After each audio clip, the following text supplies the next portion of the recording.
성령이 아시아에서 말씀을 전하지 못하게 하시거늘 그들이 부르기아와 갈라디아 땅으로 다녀가 무시아 앞에 이르러 비두니아로 가고자 했을 때 예수의 영이 허락하지 아니하시는지라. 무시아를 지나 드로아로 내려갔는데 밤에 환상이 바울에게 보이니 마게도니아 사람 하나가 서서 그에게 청하여 이르되 마게도니아로 건너와서 우리를 도우라 하거늘 바울이 그 환상을 보았을 때 우리가 곧 마게도니아로 떠나기를 힘쓰니 이는 하나님이 저 사람들에게 복음을 전하라고 우리를 부르신 줄을 인정함이로라. 아멘. 우리가 지난 시간의 말씀들을 좀 복기하겠습니다. 우리가 계속 성령님에 대해서 배우고자 한다 말씀드렸습니다. 성령님은, 성령 충만은 모든 그리스도인들이 매일 그리고 자주 해야 하는 순종입니다. 매일이라는 것은 오늘이고, 근데 오늘 성령 충만 받았기 때문에 끝났다가 아니라 자주 해야 된다는 겁니다. 오늘 안에서도. 그게 순종이고 명령입니다. 성령 충만은 지배의 개념입니다. 성령이 나를 지배하는 겁니다. 내가 성령의 지배를 받는 것입니다. 어떤 사람이 성령 지배받지 않고 그거 왜 이렇게 자꾸 지배받으라고 하냐고, 나는 자유인이라고, 나는 자유롭게 살겠다고 이렇게 말할 수 있지만 실상은 그 사람은, 그렇게 말하는 사람은 다른 것의 지배를 받고 있습니다. 생각해 보십시오. 우리가 술의 지배를 받는 사람이 있고, 돈의 지배를 받고, 그리고 이성, 나이 들면 명예, 그리고 욕심, 이런 것들에 결국 지배를 받고 있더라는 겁니다. 그러니까 지배를 받을 거면 이런 것들에 지배받지 말고 성령의 지배를 받으라는 것이 성경의 가르침입니다. 그래서 술 취하지 말라, 성령의 충만을 받으라, 이렇게 말하는 겁니다. 인간은 창조될 때부터 피조 세계를 정복하고 다스려라, 땅에 충만하라, 이렇게 지음을 받았긴 했지만 그 인간은 동시에 하나님의 통치를 받아야 하는 존재로 지음받았습니다. 이것을 제가 창세기 할 때 축복 명령과 선악과 명령이 있다고 했습니다. 뭘 하지 마라, 이렇게 선악과 명령만 있는 게 아니라 하나님 먼저 우리에게 축복하시고 땅을 정복하고 다스려라라고 얘기했어요. 근데 이 두 가지는 같이 붙어 있는 겁니다. 그래서 우리가 누군가에게 잘 가르치고 본이 되고 싶고 또 잘 통치하고 싶다면 뭐가 먼저겠습니까? 통치 방법이 어떻게 되지? 잘 가르치려면 어떻게 해야 되지? 이걸 먼저 해야 되는 것이 아니라 먼저 선악과 명령, 우리가 먼저 하나님의 통치를 받아야 합니다. 그래서 리더십을 로드십이라고 얘기하는 겁니다. 내가 리더가 되고 싶습니까? 좋은. 그러면 로드십, 주님을 잘 따라야 합니다. 거기서 선한 영향력이 흘러나오는 겁니다. 그게 성령 충만입니다. 비인격적인 거에 지배를 받으면 중독 현상이 일어납니다. 예를 들어서 성 중독, 마약 중독, 또 쇼핑 중독, 이런 게 일어나는 겁니다. 왜냐하면 이런 것들이 나를 지배하면 나를 종으로 만듭니다. 생각해 보세요. 저도 예전에 제대 이후에 스타크래프트 게임이 있다는 거예요. 그런 게 있어? 그래서 친구가 PC방을 운영해서 거기 가서 PC를 공짜로 했습니다. 처음에는 이거 재밌네, 1시간. 그 다음에 3시간. 그 다음에 어떻게 되는 줄 아십니까? 하고 났더니 새벽이 되더라고요. 새벽을 깨우리로다, 그렇게 됐습니다. 처음엔 내가 컨트롤하는 것 같죠? 아닙니다. 나중에는 그것이 나를 컨트롤합니다. 지배하는 겁니다. 돈이, 이성이, 마약이, 쇼핑이 나를 지배하는 겁니다. 하지만 인격이신 성령님의 지배를 받으면 어떤 일이 일어나는가? 친밀감이 쌓이게 되는 겁니다. 이 친밀감은 하나님에 대한 믿음이고 마중물입니다. 그래서 우리가 환난과 고난이 왔을 때 시편 기자처럼 탁 전환점이 있을 수 있는 것은 이 친밀감 때문인 거예요. 그 전에 쌓였던 친밀감, 하나님에 대한 신뢰, 믿음이 있기 때문에 어려움이 와도 탁 전환점이 있게 되는 것이죠. 그러니까 어려움이 올 때 친밀감을 쌓는 게 아니에요. 우리가 지금 평탄할 때 친밀감을 쌓는 거예요. 친밀감을 쌓아가는 것이 성령의 충만함이라는 것입니다. 그래서 이 믿음은 어려움을 넘어가게 해줍니다. 그러니까 어려움을 넘지 못하는 사람들은 평상시에 친밀감을 쌓지 못하고 있었던 거예요. 하나님에 대한. 성경에서는 성령을 그리스도의 영이라고 얘기합니다. 대문자죠. Holy Spirit, 거룩한 영이죠. 우리가 귀신, 그걸 뭐라고 합니까? 그냥 스피릿이라고 얘기하죠. 하지만 성령은 Holy Spirit이라고 얘기합니다. 성령은 그리스도의 영이라고 부릅니다.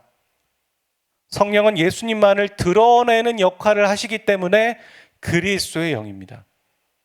그래서 내가 성령의 지배를 받고 살면 그 사람의 삶에서 예수님이 드러나실 수밖에 없는 겁니다. 성령의 충만함이 있으면 성령은 그리스도인이니까 내 삶에 예수님이 드러나시는 겁니다. 이거 우리가 추구하고 바라는 건 아니겠습니까? 내가 살아갈 때 예수님을 닮았으면 좋겠다. 내가 말하는 것이 아니라 내 모습을 통해 그리스도의 향기와 편지가 전해지면 좋겠다. 이거 우리가 추구하고 바라는 거 아니겠습니까? 맞습니까? 그래서 우리는 성령의 충만을 계속 받아야 된다라고 얘기하는 겁니다. 오늘은 성령의 뜻을 어떻게 분별하는가? 성령께서 우리에게 말씀하시는데 이게 성령의 말씀이신가? 아니면 그냥 스피릿, 귀신의 말인가? 아니면 내 말인가? 이걸 어떻게 분별하는가에 대한 이 주제를 가지고 이 본문을 가지고 함께 나누려고 합니다. 이 성경에 보면요, 바울은 3번의 선교여행을 간 것으로 나와 있습니다.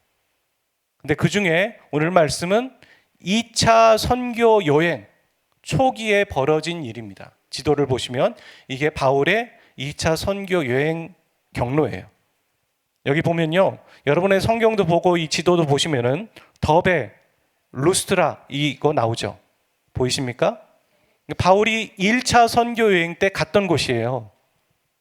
근데 왜 이 경로를 취했겠습니까? 한 번이라도 더 가서 내가 복음 전하고 세워진 교회 격려하고 돌아보고 문제점 없나 한번 확인해야죠. 굳이 돌아가겠습니까? 그러니까 더베, 루스트라 여기 돌아가 본 겁니다. 근데 거기서 디모데를 소개받습니다. 우리가 디모데후서 강의하고 있었죠. 디모데를 여기서 소개받습니다. 그가 믿음이 참 좋은 사람이다. 그래서 그러면 우리 선교여행팀에 합류해라. 그래서 여기서 디모데가 합류하는 겁니다.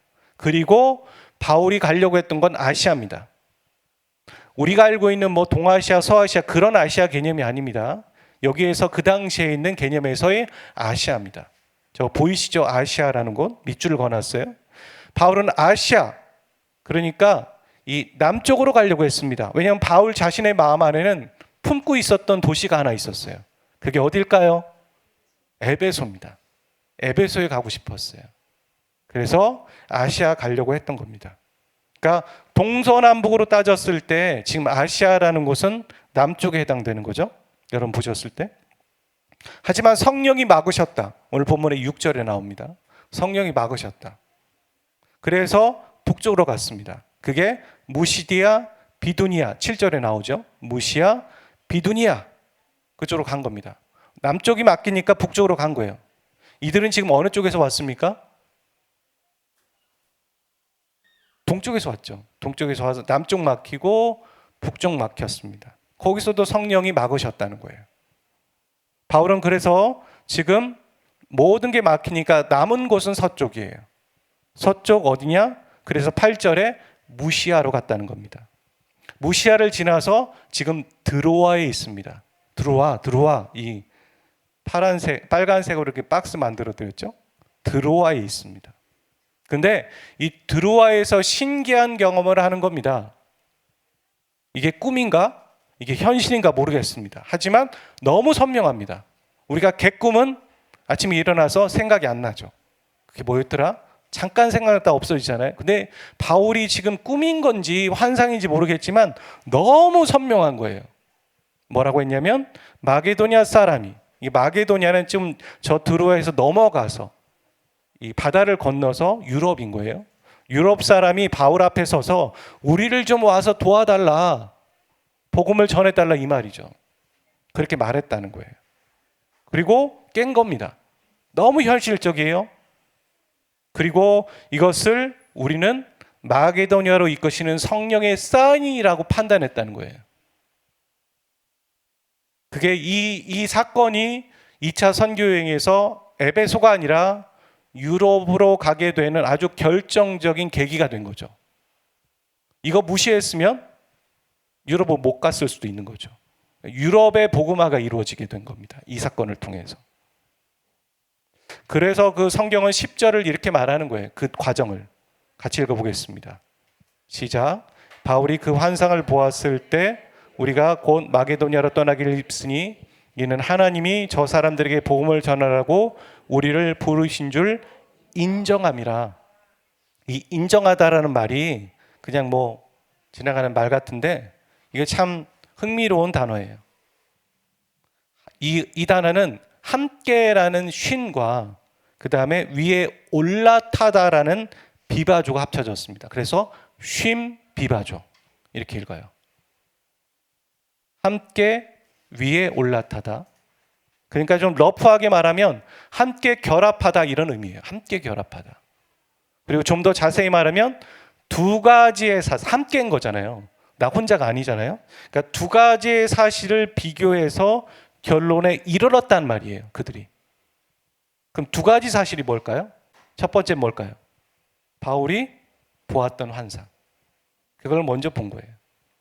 그걸 통해서 이게 하나님이 우리에게 주신 사인이구나라는 생각을 했던 거고 또 하나가 더 있을 거 아니에요? 그들이 갖고 있는 이성이었다는 거예요. 이해가 되십니까? 그들이 갖고 있는 이성과 하나님이 보여주신 사인이라고 생각하는 이것을 가지고 서로 상의하고 토론해서 결정을 낸 것을 성경은 그게 하나님의 사인이라고 그들이 인정했다라고 얘기했다고요. 바울은 가는 곳마다 복음을 전하는 길이 막혔습니다. 우리도 그럴 때가 있습니다. 하는 것마다 막히는 거예요. 안 돼요. 하는 것마다, 하는 족족족. 나는 왜 이렇게 안 되지? 왜 이렇게 운이 없지? 이런 생각이 들죠. 그러면 와, 하나님도 참 이런 생각이 들지 않습니까? 안 되나 보다.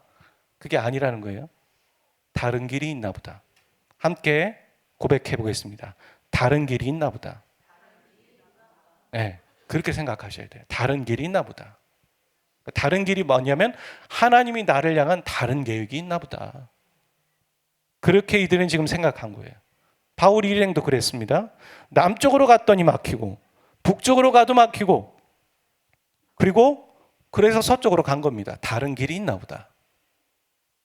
여러분, 지금 이들이 갔던 거리가 어떻게 되냐면요. 2차 선교행의 거리가 약 4,000에서 4,500km 정도 된답니다. 총 전체 거리가. 그럼 우리나라에서 비행기로 직선거리로 인도 가는 거예요. 인도까지 간 거리를 그들은 배 타고 걸어서 산을 넘어서 어떤 때는 도적들의 위험을 겪으면서 그리고 집이 없으면 텐트 치고 쉬운 길이 아니죠. 정말 어려운 길 아니겠습니까? 그 길을 남쪽 가니까 막혀서 뭐 그냥 돌아가는 동네 길 아니잖아요. 북쪽 가고 여기도 막히니까 돌아간 게 아니라 또 다른 길이 있나 보다. 그리고선 서쪽으로 갔다는 겁니다. 그것이 드로아였습니다. 그런 태도로 갔고 거기서 마침 마게도니아 환상을 본 겁니다. 그 환상은 바울이 보았습니다.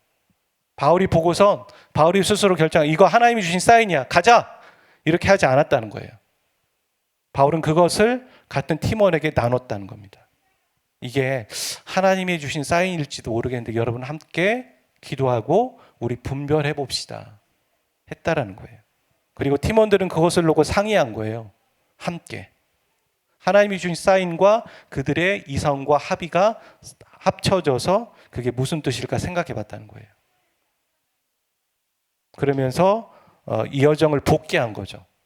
남쪽으로 가도 안 되고 북쪽으로도 안 되고 그리고 서쪽으로 갔더니 이 사인이 왔다? 그럼 그건 성령의 사인이 맞는 것 같다. 그렇게 생각했다는 거예요. 그리고 결정 내렸다는 겁니다. 생각해보면 하나님이 충분한 사인을 주고 계신 거죠. 그죠? 남쪽도 막히고 북쪽도 막히고 이제 서쪽에 왔는데 딱 봐니 그 환상이 어떻게 그렇게 일어났을까? 그게 마게도냐 사람들의 초청장이었고, 그럴 때 그들이 갖고 있는 건강한 이성이 그것과 함께 상의했다는 겁니다. 우리가 그래서 항상 불안하고 염려하고 걱정할 때 결정 내리면 안 돼요. 그건 좋은 결정이 아니겠죠. 그죠? 불안합니다. 결정합니다. 우리가 많이 경험했을 거예요. 그거 안 되는 거. 그러면 안 됩니다. 그래서 우리가 하나님이 주신 우리에게 주신 음성이다 그럴 때 우리 마음에 평안함이 있는가를 생각해 보는 거예요. 평안함이 있는가. 그게 하나님의 뜻이겠구나라는 생각이 있는 거죠. 여기서 우리는 성령의 음성을 분별할 때 크게 세 가지를 생각해 볼 수 있어요. 이 본문 안에서. 자, 성령의 메시지는 항상 긍정적이다. O입니까? X입니까? X예요. 성령께서 막으셨다는 거잖아요. 아니다라고 부정적으로 얘기하신다니까요. 그들은 지금 차비를 하고 4,000km를 준비하기 위해 복음을 전하기 위해 준비한 아주 선한 동기를 갖고 있는 사람이에요. 그러면 우리 생각에 어떤 생각이 들겠습니까? 아, 성령께서 길을 다 열어주실 것이다. 근데 막혔어? 이건 사단의 생각이다. 그렇게 생각하지 않겠어요? 아닐 수도 있다는 거예요. 성령께서 막으실 수도 있다는 거예요. 복음의 여정을. 내가 복음 들고 가는데 다 열리는 거지. 그게 아니라 어떤 때는 막을 때도 있다는 거예요. 이유가 있던 거죠. 막으세요. 그러니까 성령은 긍정적인 메시지도 주지만 우리에게 부정적인 메시지도 준다. 이런 양가의 생각들을 항상 해봐야 돼요. 열어놔야죠. 그리고 성령의 음성을 분별할 땐 두 번째인데요. 그들이 환경적인 거에 접근했잖아요. 근데 환경적으로 막히는구나 안 되는구나가 아니라 합리적으로 생각을 했다는 거죠. 그죠? 환경적인 것과 함께 합리적인 생각을 했다는 거예요. 두 가지를 같이. 항상 양쪽의 것들을. 아, 이게 하나님이 주신 빌드업이구나. 이런 생각들을 해봤다는 거예요. 세 번째, 성령의 음성을 분별할 때 그들은 개인적인 결정이 아니라 공동체적인 결정도 함께 갔어요. 내가 하는 이 결정이, 내가 들은 환상이 이게 맞아, 따라와, 이게 아니라 내가 했던 것들이 판단이 맞는지 공동체에게 한번 확인하고 점검하고 그 결정이 공동체에게 피해가 있는 건 아닌가 생각해 봤다는 거죠. 에스더가 그랬잖아요. 내가 죽으면 죽으리라 하는 결정을 한 이유는 그가 이 민족을 위한 결정을 하는 거예요. 그렇게 했는데 왕이 허락을 받은 거죠. 그리고 하만이 죽습니다. 그리고 수산궁 안에, 그 수도 안에서 모르드게와 에스더는 안전한 거예요. 근데 그 조선은 이미 날아간 거죠. 네. 스탠딩 오더예요. 조사가 갔으니까 결정이 이제 기간이 차고 12월이 되면은 모든 것들의 유대인들이 다 죽는 상황이잖아요. 그럼 본인들은 입 싹 닫고 가만히 있을 수 있죠. 수산궁에서. 본인들은 안전하고 모르드게는 높이 올라갔으니까. 그러니까 개인적인 결정은 충분히 안전한 거예요. 근데 거기서 멈추지 않죠.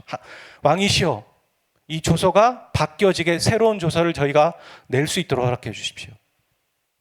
굳이 하는 겁니다. 공동체를 위해서. 개인의 결정과 공동체의 결정이 충돌되지 않도록. 두 가지를 함께 생각하면서 그들은 하나님의 뜻을 물었다는 거죠. 우리가 사도행전을 폈으니까 하나님의 말씀을 읽고선 좀 살펴보고 기도하려고 하는데요. 13장 한번 봅시다. 1절에서 3절 같이 읽겠습니다. 시작. 안디옥 교회 선지자들과 교사들이 있으니 바나바와 니게르를 하는 시몬과 구레네 사람 루기오와 분봉왕 헤롯의 젖동생 마나인과 미 사울이라. 주를 섬겨 금식할 때 성령이 이르시되 내가 불러 시키는 일을 위하여 바나바와 사울을 따로 세우라 하니 이에 금식하며 기도하고 두 사람에게 안수하여 보내니라. 지금 바나바와 바울이라는 사람, 사울이라고 써있지만 바울이 여기서 목회를 한 겁니다. 목회를 하고 그리스도인이라는 이름이 불려졌고 엄청난 부흥이 있어요. 그러니까 한마디로 생각하면 목사와 부목사예요. 두 사람, 바나바와 사울은, 바울은. 그런데 기도하는 가운데 성령께서 이들을 선교사로 보내라는 거예요. 이들을 보내면 우리는 어떡합니까? 얘 아니겠지. 상식적으로 안 맞아. 이렇게 생각하지 않은 거예요. 그들은. 누군가는 들었겠죠. 그들을 보내라는 말을 누군가는 들었을 거 아니에요. 혼자가 아니라도 다수라도 몇 명은 들었지 다수는 안 들은 거잖아요. 근데 그걸 갖고 존중하고 인정함이라는 이 과정을 거치면서 다시 한번 기도한 거죠. 이게 하나님이 우리에게 주시는 사인인 건가 맞는 건가 교회가 같이 기도해보자. 그렇게 하고선 그들을 파송했다는 말입니다. 그래서 이 바나바와 바울이 이 과정을 통해서 이방인 선교가 시작되는 거예요. 이 안디옥 교회를 통해서. 중요한 얘기죠. 유럽의 선교가 시작되는 과정, 그리고 이방인 선교가 시작되는 과정 안에 인정함이라가 있다는 거예요. 그냥 어떤 한 사람이 신비롭게 막 듣고선 이게 하나님의 뜻이야, 자 가자! 이렇게 하지 않았다는 거예요. 사도행전의 교회들이. 그게 그 사인이라면, 환상이라면 그 신비로운 것들을 보고 가지고 적어도 세 가지를 생각해 본 거죠. 우리가 오늘 살펴본 것처럼. 그 하나님의 사인은 긍정적일 수도 있고 부정적일 수도 있다. 어찌 보면 안디옥 교회는 이게 부정적인 거잖아요. 바나바와 사울을 보내라고 긍정적이지 않죠. 근데 부정적일 수도 있다. 열어놓고 기도하는 거예요. 열어놓고. 또 하나, 이게 과연 하나님의 음성이 맞는가 사람들에게 나누고 상의하고 함께 토의하고 합리적으로 기도하며 나갔다는 거죠. 이해가 되셨습니까? 우리는 많이 우리가 갖고 있는 이성을 부정적으로 생각할 때가 있어요. 저도 좀 부정적으로 생각하는 부분은 있어요. 반반이에요. 근데 하나님이 우리에게 이성을 주신 이유는 우리가 하나님의 뜻을 알라고 주신 거예요. 하나님이 우리에게 메시지를 주실 때 신비적으로 막 주시기 원하셨다면 성경은 있을 필요가 없죠. 성경을 왜 우리에게 주셨겠습니까? 이렇게 현물로. 그리고 이 성경을 읽고 해석하려면 우리의 이성이 필요한 거잖아요. 하나님을 깨닫고 알라. 그래서 이성은 긍정적이기도 하고 부정적이기도 해요. 어떤 때는 그 이성 때문에 성령의 생각을 다 쳐내버리거든요. 이건 아니야, 이건 아니야. 이럴 리가 없어. 하지만 또한 그 과정이 필요하다라고 얘기하는 거니까. 우리가 잘 우리의 마음들을 다스리고 건강한 이성을 갖고 또 하나님의 뜻을 잘 알아가기 위해서 준비해가는 사람들이 되어야 되는 거죠. 여러분, 그들은 하나님의 말씀에 근거해서 모든 것들을 결정해 나가고 있고 그 과정 가운데 기도가 있었고 그들이 갖고 있는 이성을 잘 사용했습니다. 오늘 이 땅에 있는 그리스도인과 베델 성도들이 우리가 신비적으로도 치우치지 말고 합리라는 곳에만 치우치지 않았으면 좋겠어요. 이 두 가지를 잘 섞었으면 좋겠어요. 영적이기도 하고 그래서 세상을 바라보는 영적인 눈을 보는 거예요. 해안이 있는 거예요. 아, 이거는 겉으로 봤을 땐 저라 보이지만 하나님이 지금 우리에게 주시는 기회야. 이 민족을 향한 하나님의 메시지가 있어. 이렇게 보는 겁니다. 그거와 함께 또한 시대를 볼 수 있는 그런 또 현실과 시사와 이 모든 것들을 아우를 수도 있어야 되는 거죠. 이런 것들을 모르는데 어떻게 영적으로 해석할 수 있습니까? 이것들을 알아야 영적으로도 해석이 가능한 거예요. 당시의 선지자들은 그 모든 것들을 관여하고 있었죠. 시대도 보고 영적인 것도 보고. 여러분, 두 가지의 어떤 기둥들을 잘 붙잡고 나가는 저와 여러분 되셨으면 좋겠고, 우리가 하나님의 뜻을 분별해 간다고 할 때 기도는 필수예요. 기도는.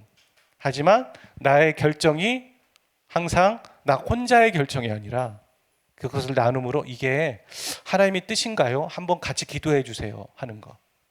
그리고 또한 결정을 할 때 내 기도가 내 가족이라는 공동체와 혹은 교회라는 공동체와 더 넓게는 이 사회라는 공동체 안에 함께 갈 수 있는 결정인가? 아니면 그들에게 피해를 주는 결정인가? 이런 거 한번 생각해 봐야 됩니다. 그게 바로 쉼 비바조입니다. 인정함이라. 인정함이라. 그러면서 나갔습니다.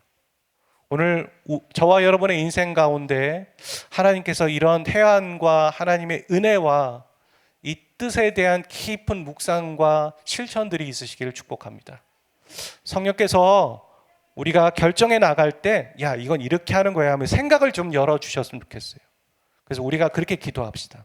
닫혀있는 자가 되지 않았으면 좋겠습니다. 하나님, 내가 요거는 맞아. 항상 편견에 따라서 신앙생활하는 거죠. 이건 이렇게 내가 이렇게 배웠을 때 이게 맞아가 아니라 열어놓는 거예요. 하나님이 이러실 수도 있지. 하나님이 또 다른 길을 예비하실 수도 있지. 그래, 하나님의 뜻은 내가 하나님을 사랑하는 것만 먼저가 아니라 내 이웃을 내 몸과까지 사랑하는 거와 같이 연결돼 있지. 십자가는 저렇게 붙어 있는 거니까. 이렇게 생각하면서 열어놓고 생각하고 열어놓고 수용할 수 있는 저와 여러분 되시기를 주의 이름으로 축복합니다. 같이 찬양하면서 기도하기를 원합니다. 제가 가져온 찬양이에요. 이 찬양 우리가 생각할 때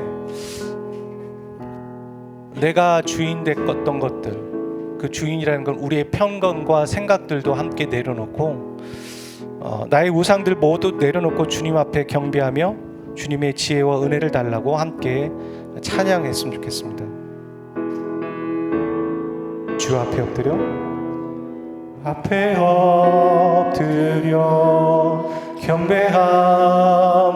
경배합니다. 오직 주께 주 경배합니다. 다른 신 아니 오직 주께 주 경배합니다. 주 앞에 엎드려 경배합니다. 오직 주께 주 경배합니다. 다른 신 아니 오직 주께 나의 모든 우상들 나의 보장 모두 다 내려놓고 주 앞에 엎드려 경배합니다. 오직 주께. 우리의 우상들을 한번 생각해 봅시다. 내가 어떤 부분에 가장 취약하고 그것을 우상 삼으며 하나님보다 1순위에 두고 있는지 그것을 내려놓은 생각을 가지고 이 찬양을 한 번 더 고백하기를 원합니다. 주 앞에 엎드려 주 앞에 엎드려 경배합니다. 오직 주께 주 경배합니다. 다른 신 아니 오직 한 번 더 주 앞에 엎드려 주 앞에 엎드려 경배합니다. 오직 주께 주 경배합니다. 다른 신 아니 오직 나의 모든 우상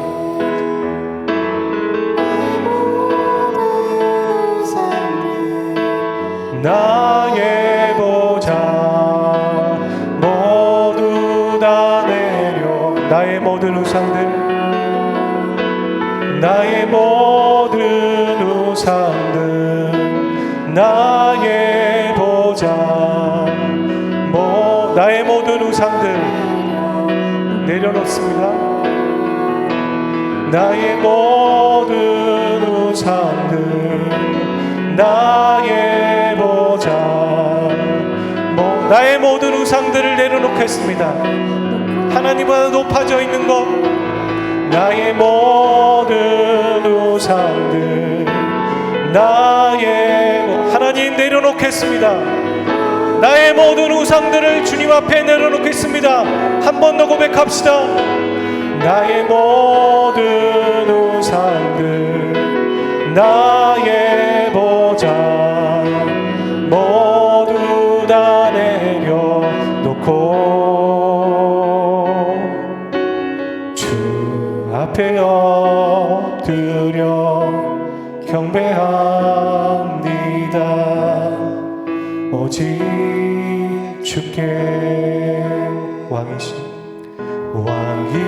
왕이신 나의 하나님, 내가 주를 높이고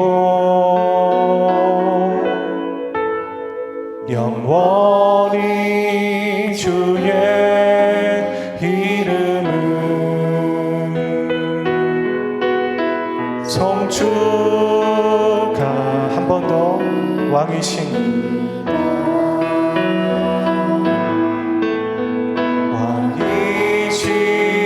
나의 하나님, 내가 주를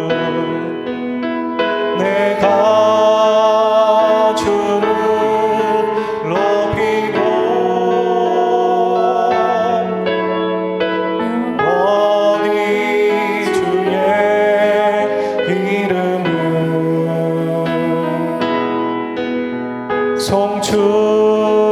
송축하리. 우리가 하나님의 말씀을 듣고 함께 그 말씀을 의지하여 기도하기를 원합니다. 하나님, 영적인 눈과 이 세상을 바라볼 수 있는 눈 두 가지를 허락하여 주십시오. 하나님, 우리가 가지고 있는 편견으로 하나님의 뜻을 좁히며 이해하려고 하는 것이 아니라 우리의 생각들을 넓혀주시고 우리의 편견들을 깨주십시오. 우리가 갖고 있는 우상들을 주님께 내어드리며 주님만이 다시 한번 왕이심을 인정하고 고백합니다. 같이 기도하며 나가겠습니다. 주님은 우리의 왕이 되십니다. 주님은 이 교회의 왕이 되십니다. 주님은 나의 왕이 되어주십니다. 하나님, 내가 갖고 있는 자녀의 하나님 우상의 문제, 돈에 대한 우상의 문제, 욕심에 대한 문제, 쇼핑의 문제, 하나님 남편을 의지하는 우상의 문제, 하나님 부모에 대한 우상의 문제, 우리가 모든 것들에 대한 문제들에 대한 하나님 주권과 주도권을 하나님께 내어드립니다. 하나님 통치하여 주십시오. 내가 컨트롤할 수 있는 것이 아닙니다. 내가 모든 것을 단둘이 해서 해결할 수 있는 것이 아니라 하나님이 해결하십니다. 하나님이 다스리십니다. 하나님이 일하실 수 있으십니다. 하나님이 왕이십니다. 우리가 가지고 있는 편견들이 있습니다. 하나님의 뜻을 단둘이 하고 우리가 갖고 있는 이성이지만 그것을 가지고 이것은 이렇다라고 이미 단정지어 놓고 하나님의 뜻을 이해하려고 하는 그 모든 것들에 대해서 우리의 생각들을 주님 열어주십시오.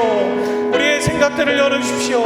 성령님은 부정적으로도 말씀하시고 하나님 긍정적으로도 말씀하십니다. 성령님은 막기도 하시지만 여시기도 하십니다. 그래서 우리는 하나님의 뜻이 또 있겠거니라고 생각하며 열어놓고 생각해야 되는데 우리는 이것은 아니다라고 얘기할 때가 있습니다. 이미 단정지어놓고 하나님의 뜻을 판단할 때가 있습니다. 우리의 생각들을 열어주십시오. 우리의 마음들을 열어주십시오. 우리가 하나님 단정지어서 생각하고 있는 것들이 무엇입니까? 성령님이 그것을 말씀하여 주시고 그것들을 열어주시는 하나님의 성령의 역사와 일하심이 우리의 삶 가운데 있기를 원합니다.